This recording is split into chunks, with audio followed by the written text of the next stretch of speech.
شادی سے ایک دن پہلے میری بیوی کہنے لگی کہ مجھے رات کو بہت مشکل پیش آئے گی، اس لیے میری ساس یعنی اس کی امی بھی ساتھ ہی آئیں گی تاکہ مجھے تھوڑا سا سہارا ہو جائے۔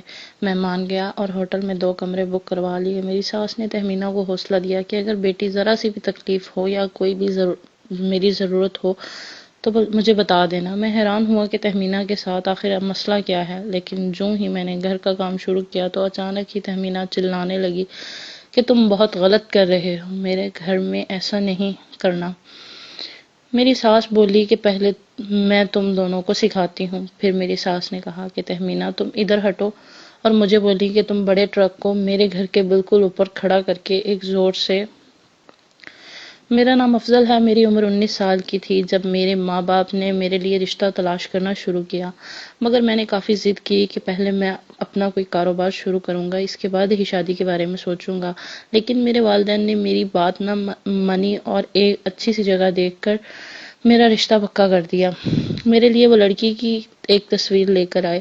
میں نے لڑکی کی صرف تصویر ہی دیکھی تھی جو کہ شکل و صورت کی کافی اچھی تھی اور اس کی جسامت بھی اچھی تھی۔ اس تصویر میں اس کے ساتھ اس کی ماں بھی تھی جو کہ کافی جوان لگ رہی تھی اور دیکھنے سے لگتا نہیں تھا کہ یہی اب میری ہونے والی ساس ہیں۔ ان کی عمر تو زیادہ ہوگی مگر وہ شکل سے کافی جوان تھی۔ میری نظریں اپنی منگیتر تہمینہ سے ہٹ کر بار بار میری ہونے والی ساس پر جا رہی تھی۔ میری ساس کا نام روبینہ ہے۔ پھر کچھ دنوں بعد ہی ہماری منگنی ہو گئی۔ اس وقت میری ساس نے مجھے بہت پیار کیا کیونکہ میں ان کا اکلوتا ہونے والا داماد تھا۔ میری ساس نے رواج کے مطابق خود مجھے انگوٹھی پہنائی اور اپنے ہاتھوں سے مٹھائی بھی کھلائی۔ اس وقت مجھے بہت شرم آئی مگر وہ لوگ بہت ہی کھلے مزاج کے تھے۔ پھر میری ساس مجھ سے تہمینہ کے بارے میں باتیں کرنے لگی۔ ان کی کچھ باتیں سن کر تو میں شرم سے لال ہو گیا۔ ہماری منگنی تقریباً 1.5 سال تک رہی اور اس کی اصل وجہ تہمینہ کی پڑھائی بھی تھی۔ میں ہر دوسرے دن ان کے گھر چلا جاتا اور یوں میں اس 1.5 سال کے دوران تہمینہ سے زیادہ اپنی ساس سے اٹیچ ہو گیا تھا، کیونکہ میں جب بھی تہمینہ سے ملنے جاتا تو معلوم ہوتا کہ وہ اپنی پڑھائی میں مصروف ہے۔ پھر اس کی امی ہی مجھے کمپنی دیتی۔ گھر میں صرف تہمینہ اور اس کی ماں ہی رہتی تھی۔ وہ اپنے گھر میں ایسے عجیب سے حلیے میں ہوتی کہ جو کہ ہماری فیملی کے حساب سے بہت عجیب بات تھی، اس لیے میں بھی انہیں غور سے دیکھتا رہتا۔ ایک دفعہ میری ساس نے بتایا کہ اگلے ہفتے تہمینہ کی سالگرہ ہے، مگر میں حیران رہ گیا جب میری ساس نے مجھے کہا کہ افضل، تم جیسا گفٹ تہمینہ کو اس کی سالگرہ پر دو گے ویسا ہی ایک گفٹ مجھے بھی دینا پڑے گا، کیونکہ یہ ہماری ایک رسم ہے۔ میں سوچنے لگا کہ ایسی رسم تو میں نے اپنی زندگی میں پہلے کبھی نہیں سنی۔ پھر تہمینہ سے پوچھنے پر اس نے مجھ سے ایک ساڑی کی فرمائش کی۔ میں نے اس ساڑی کو دیکھا تو دل میں سوچنے لگا کہ میری ساس اس ساڑی میں کیسی لگیں گی۔ میں نے اگلے ہی دن مارکیٹ 2 ایک ہی طرح کی ساڑیاں لے لیں، سالگرہ کا تحفہ دیا۔ جب میری ساس نے یہ ساڑی دیکھی تو بہت خوش ہوئی۔ سالگرہ کے بعد تہمینہ تو اپنی سہیلیوں کے ساتھ باہر چلی گئی، مگر مجھے میری ساس نے روک لیا اور کہنے لگی کہ وہ یہ ساڑی ابھی مجھے پہن کر دکھانا چاہتی ہیں۔ میں نے ان کی بات پر وہیں رک گیا۔ جب وہ ساڑی پہن کر آئیں تو میں حیران رہ گیا کیونکہ ان کی خوبصورتی اس کی گلابی کلر کی ساڑی میں اور بھی واضح تھی۔ میری آنکھیں حیرانی سے کھلی کی کھلی رہ گئیں۔ میں نے اپنی ساس کے دل کھول کر تعریف کی، وہ بھی بہت خوش ہوئیں۔ پھر میری نظروں کو سمجھتے ہوئے کہنے لگیں کہ میں شروع سے اپنا بہت خیال رکھتی ہوں، اس لیے ابھی تک اتنی جوان نظر آتی ہوں۔ میں نے کہا کہ آپ تو ابھی تک بھی تہمینہ سے کم ہی عمر کی لگتی ہیں۔ پھر میں نے انہیں یہ بھی بتایا کہ جب میں نے پہلی مرتبہ آپ کو تہمینہ کے ساتھ تصویر میں دیکھا تھا تو مجھے آپ تہمینہ کی بہن ہی لگی تھی، اس لیے میں نے اپنے والدین سے یہ رشتہ لینے کا کہا۔ پھر یہ تو بعد میں مجھے معلوم ہوا کہ یہ تو میری ہونے والی ساس ہیں۔ یہ جان کر میں بہت شرمندہ ہوا تھا۔ یہ سن کر میری ساس کہنے لگیں اپنی اتنی تعریف سے وہ تو اور بھی زیادہ خوش ہو گئیں۔ ان کی اتنی تعریف کرنا میری مجبوری بھی تھی کیونکہ میرے سسر ایک بہت بڑے آدمی تھے، مگر کچھ سال پہلے ان کا ایک روڈ ایکسیڈنٹ میں موت ہو گئی تھی، اس لیے اب میری ساس ہی وہ سارا کاروبار سنبھالتی۔ میرے ابو نے پہلے ہی مجھے اس بات سے آگاہ کر دیا تھا، مگر یہ بات ہم منگنی کے بعد ہی جان پائے تھے، اس لیے اب ہم تہمینہ سے زیادہ اپنی ساس پر توجہ دیتا اور اس کا دل جیتنے کے لیے ہر ممکن کوشش کرتا۔ ویسے بھی میں ان میں دلچسپی رکھتا تھا، ایک مرتبہ میری ساس کی طبیعت اچانک ہی خراب ہو گئی۔ اتفاق سے اس دن تہمینہ بھی کالج کی طرف سے کسی ٹرپ پر گئی تھی۔ میں گھر ہی تھا جب مجھے ساس کا فون آیا اور اسی وقت چلا گیا۔ میں انہیں ہسپتال لے کر گیا اور ان کا بہت خیال رکھا۔ میں انہیں تمام دوائیاں ٹائم پر دیتا، مگر وہ اب کافی کمزور ہو چکی تھی۔ پھر صحت یاب ہونے کے بعد میری ساس نے مجھ سے ایک وعدہ کیا کہ افضل، تم نے میرا اتنا خیال رکھا ہے، تمہارا شکریہ، اس کے بدلے میں تمہیں ایک تحفہ دوں گی۔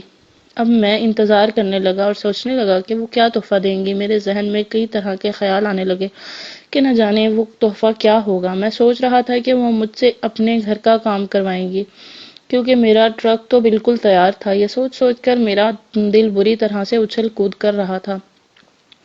مجھے اب یہ لگنے لگا تھا کہ میری ساس جان بوجھ کر تہمینہ کو میرے آنے سے پہلے ہی کسی نہ کسی کام سے باہر بھیج دیتی ہیں، لیکن میرے لیے تو یہ ایک طرح سے بہت اچھا موقع تھا۔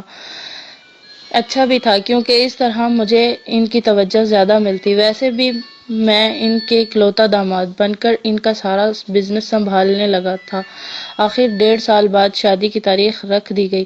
پھر سب ہی شادی کی تیاریوں میں لگ گئے۔ ایک دن میری ساس مجھے کہنے لگی کہ میری بیٹی تہمینہ کافی پتلی اور کمزور سی ہے، اس لیے تم شادی کی پہلی رات اس کے ساتھ گھر کا کام بالکل آرام سے کرنا۔ میں ان کی بات سمجھ گیا۔ میں نے انہیں بے فکری ہونے کا کہا۔ میری ساس نے مہندی سے ایک دن پہلے ہی مجھے وہ تحفہ دے دیا۔ وہ ایک بہت اچھی کار تھی، مگر میں تو اپنی ساس سے کچھ اور ہی امید لگا کر بیٹھا ہوا تھا۔ پھر جیسے جیسے شادی کے دن قریب آتے رہے، ویسے ہی میری ساس بھی پریشان اور اداس ہوتی جا رہی تھی۔ وہ کہتی کہ میری ایک ہی بیٹی ہے۔ اب وہ بھی اپنے سسرال چلی جائے گی، مگر میں نے انہیں حوصلہ دیا اور انہیں کہا کہ رخصتی کے وقت ویسے بھی گھر کی کوئی نہ کوئی دلہن کے ساتھ جاتا ہے، اور اس لیے آپ بے فکر ہو کر اپنی بیٹی کے ساتھ آ سکتی ہیں، اور جب بھی آپ کا دل بھر جائے تو واپس آ جانا۔ انہیں یہ بات اچھی لگی اور وہ راضی ہو گئیں۔ آخر پھر شادی کے دن بھی آ گیا اور میں تہمینہ اور اپنی ساس کو لے کر اپنے گھر آ گیا، مگر تہمینہ کو بہت ہی پریشان اور خوفزدہ سی لگ رہی تھی۔ تہمینہ کو یوں پریشان دیکھ کر میری ساس اس کو تسلی دینے لگی کہ تہمینہ بیٹی، کچھ نہیں ہوتا، سب کچھ ٹھیک ہوگا۔ پھر تہمینہ نے میرے سامنے ہی اپنی ماں سے کہا کہ اس گھر میں بہت افراد ہیں، اور رات کو اگر تکلیف سے میری آواز نکلی تو اسے ہر کوئی سنے گا، اس لیے میں چاہتی ہوں کہ یہ رات سکون سے گزاروں۔ پھر میں نے ابو کو سارا معاملہ بتایا اور تہمینہ کی خواہش بھی بتائی۔ ابو نے اپنی بہو کی انوکھی فرمائش مان کر کہا کہ ہم لوگ رات کسی ہوٹل میں گزار لیں گے، اس طرح سکون سے نئی زندگی کی شروعات ہوگی۔ مگر اب تہمینہ یہ ضد بھی کرنے لگی کہ میری ساس یعنی اس کی امی بھی ساتھ ہی آئیں گی۔ میں حیران ہوا کہ میری ساس کا وہاں کیا کام ہے، مگر تہمینہ کی ضد کرنے لگی تو کہ اسے رات کو اسی وقت بتا دینا۔ میں حیران ہوتا جا رہا تھا کہ تہمینہ کے ساتھ مسئلہ کیا ہے، مگر میں چپ ہی رہا اور اسے فریش ہونے کا کہا۔ اس کے بعد میں بھی فریش ہونے چلا گیا۔ پھر میں تیار ہونے لگا، مگر تہمینہ کہنے لگی کہ افضل، مجھے نیند آ رہی ہے۔ میں نے اسے یاد کروایا کہ آج وہ بالکل بھی نہیں سو سکتی کیونکہ آج پہلی رات ہے۔ میں یہ بولتے ساتھ ہی اس پر جھکا تھا۔ تہمینہ اس وقت بالکل بھی موڈ میں نہیں تھی اور میرا ساتھ دینے سے کترانے لگی۔ میں پیچھے ہٹا اور ناراضگی ظاہر کی، مگر وہ مجھے منانے لگی اور بولی کہ مجھے بہت ڈر لگ رہا ہے۔ پھر وہ رونے لگی۔ یہ دیکھ کر مجھے بھی اس پر ترس آ گیا۔ میں نے کہا کہ وہ مجھ پر بھروسہ رکھے۔ آخر اس نے اجازت دے دی اور میں ایک دفعہ پھر جھکا، لیکن میں نے جب اپنے گھر کا کام شروع کیا تو مجھے بہت مشکل پیش آ رہی تھی کیونکہ دروازہ بری طرح ادھر ادھر سے ہل رہا تھا۔ میں بھی زبردستی گھر کا کام کرنا چاہتا تھا۔ اچانک ہی تہمینہ چلانے لگی کہ تم بہت غلط کر رہے ہو۔ کچھ دیر میں نے مزید کوشش کی، مگر ہر مرتبہ تہمینہ چلا کر مجھے روک دیتی کہ یہ سب غلط ہے، میرے گھر میں ایسے کام نہیں کرنا۔ آخر میں نے اپنی ساس کو بلانے کا فیصلہ کیا اور تہمینہ سے کہا کہ اب مجھے تمہاری امی کو ہی بلانا پڑے گا۔ وہ شرمانے لگی کہ افضل، ہم دونوں اس حالت میں کیسے ان کے سامنے گھر کا کام کریں گے، مگر میں نے اسے سمجھایا کہ تمہاری بہتری کے لیے یہ ٹھیک ہے کیونکہ مجھے بھی یہ تجربہ نہیں ہے۔ کچھ دیر بعد وہ مان گئی۔ میں نے اپنی ساس کا دروازہ بجایا۔ وہ باہر آ کر حیران و پریشان سی اس حالت میں ہم دونوں کو دیکھنے لگی۔ میں نے اپنی ساس کو اپنی اور تہمینہ کی ساری بات بتائی اور ہم دونوں کو دلاسا دینے لگی اور بولی کہ میں تم دونوں کو سکھاتی ہوں۔ میں ان کی بات سننے اور سمجھنے لگا جو کہ بالکل آسان لفظوں میں سمجھا رہی تھی۔ کچھ دیر بعد ہی مجھے ان کی بات سے معلوم ہو گیا کہ میرا اصل ہدف صرف دروازے کے آگے بنا ایک پردہ ہے، اگر وہ ہٹا دیا جائے تو مزہ ہی مزہ ہے۔ پھر سکون سے تہمینہ کے گھر کا کام کرنے لگا، جس میں میری ساس نے میرا بہت ساتھ دیا، کیونکہ میری ساس نے مجھے کان میں کہا تھا کہ بڑے ٹرک کو ندی کے بالکل اوپر کھڑا کر کے ایک زور سے دھکا دو گے تو وہ ندی میں ڈوب جائے گا۔ میں نے ان کا شکریہ ادا کیا، پھر تہمینہ بھی بالکل پرسکون ہو گئی۔ پھر کچھ دیر کے بعد میری ساس نے دیکھا کہ میں گھر کے اندر آرام سے آ اور جا رہا ہوں، تو وہ بھی مسکراتے ہوئے اپنے روم میں واپس چلی گئی۔